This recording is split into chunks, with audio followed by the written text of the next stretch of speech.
Suap adalah tindakan memberikan sesuatu, biasanya dapat berupa uang atau hadiah, kepada seseorang untuk mempengaruhi keputusan atau tindakan orang tersebut, secara tidak sah atau tidak etis. Suap seringkali terjadi dalam konteks bisnis, politik, ataupun pemerintahan, di mana individu atau kelompok mencoba mendapatkan keuntungan dengan cara yang tidak jujur atau melanggar hukum.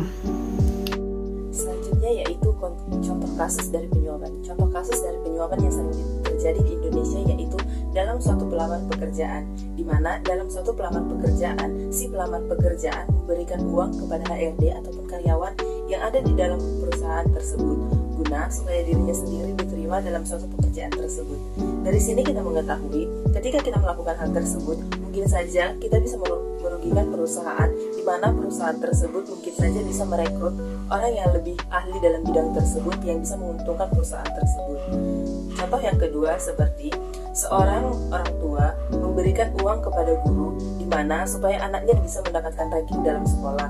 Nah, di sini juga kita mengetahui bisa saja orang yang lebih pintar dari kita di situ tidak mendapatkan ranking, padahal kita sendiri mungkin tidak mampu dalam bidang tersebut. Nah, di sini juga kita mengetahui bahwa ada orang yang akan menjadi rugi dalam hal yang kita lakukan tersebut.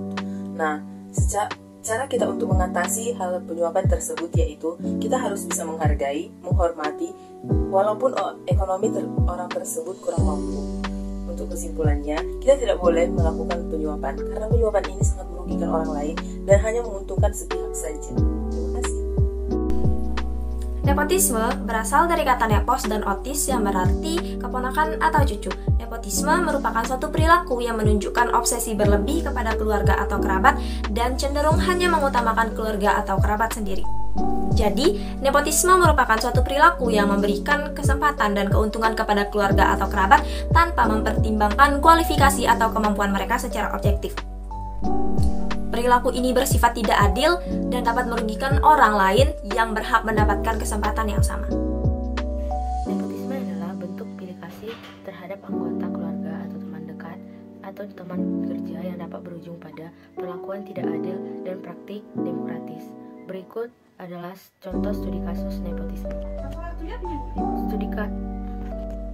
Studi kasus ini mengkaji dugaan nepotisme dalam politik Indonesia, khususnya terhadap Bobi Nasution dan Gibran Rakabuming yang sama-sama terkait dengan Presiden Joko Widodo. Bobi merupakan menantu dari Bapak Jokowi, sedangkan Gibran merupakan putra sulungnya dari Bapak Jokowi. Keduanya sama-sama mencalonkan sebagai bupati dalam pilkada dan menang, dengan Bobi menjadi wali kota Medan dan Gibran menjadi wali kota Surakarta. Isu utama yang mengemukakan adalah kekhawatiran terhadap praktik dinasti politik, di mana kekuasaan politik terkonsentrasi pada suatu keluarga. Hal ini dapat mengancam prinsip demokrasi, kebebasan, dan keadilan politik. Banyak pihak yang khawatir dan pengaruh keluarga presiden dapat berdampak pada proses pemilu dan kebijakan pemerintahan sehingga menurunkan partisipasi masyarakat dan kebebasan berpolitik.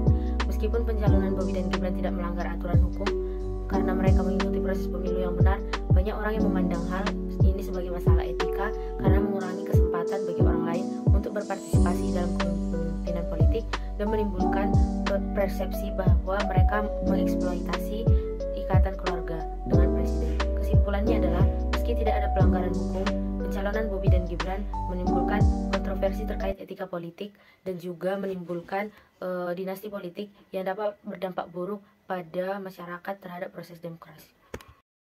Kolusi merupakan sikap dan perbuatan tidak jujur dengan membuat kesepakatan secara tersembunyi dalam melakukan kesepakatan perjanjian yang diwarnai dengan pemberian uang atau fasilitas tertentu sebagai pelicin agar adanya urusan menjadi lancar.